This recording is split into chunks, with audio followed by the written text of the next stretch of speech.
నమస్తే అండి, నా పేరు వెంకట్. మాది తెలంగాణ స్టేట్, ఖమ్మం జిల్లా, ఖమ్మం లోకల్, ముస్తఫానగర్లో ఉంటాను. ప్రస్తుతానికైతే నేనైతే ఢిల్లీలో ఉన్నానండి. ఈ కార్ అయితే మన ఛానల్లో అమ్మడానికి ఉందని అయితే వీడియో పెట్టాను. ఆ వీడియో చూసి ఒంగోలుకు చెందిన అన్నయ్య పేరు వచ్చేసి మహేష్ అన్న. ఒంగోలు నుంచి అయితే నాకు ఈ బండి చూసిన ఒక 10-15 నిమిషాల లోపలనే ఒక 50,000 రూపాయలు అయితే అడ్వాన్స్ పంపి ఈ బండి అయితే హోల్డ్ చేసుకున్నారు. దాని తర్వాత మిగిలిన బ్యాలెన్స్ ఈ రోజు పేమెంట్ చేస్తే నేను బండి కంటైనర్కి ఇచ్చి అయితే ఒంగోలు వరకు అయితే కంటైనర్ ద్వారా పంపిస్తానండి. ఇంకా బండి విషయానికి వచ్చినట్టయితే Maruti Suzuki S cross vehicle zeta variant అండి. 2017 10వ నెల బండి. 32,000 కిలోమీటర్లు మాత్రమే తిరిగింది. Bumper all original, bumper to bumper original, bumper కూడా పెయింట్ కాలేదు, మొత్తం ఒరిజినల్ బండి. ఈ బండి నేను 5,10,000 రూపాయలకైతే అన్నయ్య వాళ్ళకైతే ఢిల్లీలో ఇప్పించాను. నా కమిషన్ 20,000 సపరేట్ ఇచ్చారు.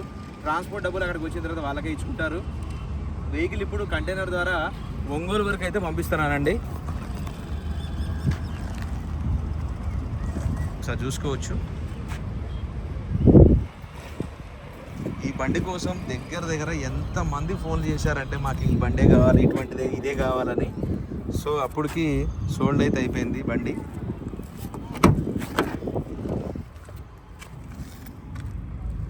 లక్కీ అనే చెప్పాలి, ఎందుకంటే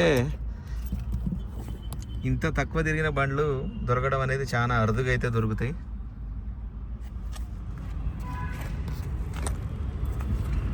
పీస్ 2 ప్లస్ పంపిస్తున్నాను. ఒరిజినల్ ఆర్సీ అవి నాతో కంటైనర్ అది కొరియర్ అయితే చేస్తాను. కంటైనర్ తోటి ఓన్లీ జిరాక్స్ పేపర్లు మాత్రమే పంపిస్తాను. కంటైనర్ అతను అబ్బాయి డ్రైవరు. ఏ బండి అయినా సరే గురుగాంకి వెళ్ళి లోడ్ అవుతుందండి. మేము కంటైనర్ వాళ్ళకి ఫోన్ చేస్తే వాళ్ళు ఇక్కడికి వచ్చి బండి తీసుకొని వెళ్ళి గురుగాంలో లోడ్ చేస్తారు. డ్రైవర్ని ఇక్కడ పంపిస్తారు అనమాట కంటైనర్ వాళ్ళు. స్టెప్ టైర్ చూసుకోవచ్చు, ఇప్పటివరకు అయితే యూజ్ కూడా చేయలేదు.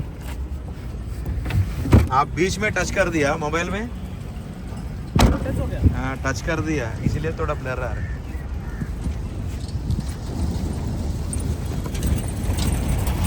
ఓకే సార్, వెహికల్ గురించి ఇక చెప్పాల్సిన అవసరం లేదు. ఎక్స్ట్రాడనరీ అంటే ఎక్స్ట్రాడనరీ. నిజంగా ఆ కస్టమర్ అయితే లక్కీ అనే చెప్పుకోవాలి. ఎందుకంటే ఇక్కడ ఢిల్లీలో కూడా ఇంతకుముందు లెక్క లేదండి పరిస్థితి. బండి చాలా దగ్గర దొరుకుతుంది. ఆజా ఇద్దరు రాజు.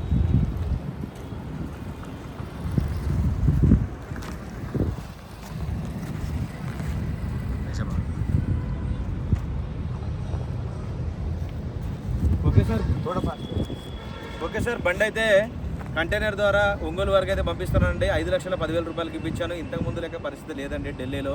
ఇంతకుముందు బండ్లు కంటిన్యూగా దొరికేటి, కానీ ఇప్పుడు బండ్లు దొరకడం చాలా అరుదుగా దొరుకుతుంది. దొరికినా కానీ దానికి కాంపిటీషన్ అయితే ఎక్కువ అయిపోయింది. సో అందుకే ఈ బండి రాగానే నేను వీడియో పెట్టిన ఒక 10 నిమిషాల్లోనే తీసుకున్నారు. దాని తర్వాత చాలామంది ఫోన్ చేశారు, ఒక 10,000 రూపాయలు ఎక్స్ట్రా కూడా ఇస్తామండి, మాకు ఇప్పించేయండి ఆ బండి అని. అంటే నేనైతే చెప్పాను, నేను ఒక్కసారి కమిట్మెంట్ అయ్యి ఎవరి దగ్గరైనా టోకెన్ తీసుకుంటే వాళ్ళకే ఇస్తానండి. ఇలా నేను చాలా బండ్లకు కూడా నాకు జరిగింది. నేను 10,000 కాదు 20,000 ఇచ్చినా 50,000 ఇచ్చినా నేనైతే బండి అయితే ఎవరైతే ఫస్ట్ కొడతారో వాళ్ళకే ఇస్తాను. దాని తర్వాత నేనైతే ఏంటంటే వాళ్ళు ఏమన్నారంటే బండి అమ్ముడుపోయింది అని చెప్పండి, లేకపోతే వేరే వాళ్ళు ఇంతకుముందే కొట్టారు అది ఇది అని చెప్పండి అన్నారు. ఇట్లాంటి అబద్ధ మాటలు నేను ఎప్పుడు చెప్పనండి. ఏదైతే ఉందో అదే చెప్తాను. ఎవరైతే డబ్బులు కొడతారో వాళ్ళకే ఇస్తాను ఫస్ట్. ఈ బండి అయితే వెళ్ళిపోతుంది. వెహికల్ మాత్రం చాలా బాగుందండి. Thank you. आपने वीडियो बना सब చూసుకోవచ్చు. వెహికల్ మొత్తం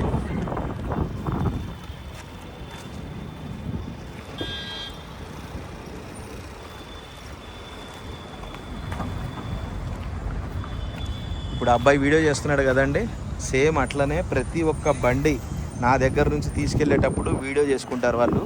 బండి ఏ పొజిషన్లో అయితే వీడియో చేసుకొని వాళ్ళు ఇక్కడ తీసుకుపోతారో మళ్ళీ మనకి డెలివరీ ఇచ్చేటప్పుడు కూడా అదే విధంగా అదే కండిషన్లో మనకు అప్పచెప్తారు. ఏమన్నా బంపర్ పగిలినా, గ్లాస్ పగిలినా, ఏదైనా సరే డ్యామేజ్ అయితే మనం ఆ డబ్బులు కట్ చేసుకొని వాళ్ళకనే ఆ అమౌంట్ అయితే ఇస్తామన్నమాట. అట్లా. సో నేను బండి పేమెంట్ కూడా కంటైనర్ పేమెంట్ డెలివరీ తర్వాతనే ఇచ్చేటట్టు మాట్లాడాను నేను కంటైనర్లతోటి.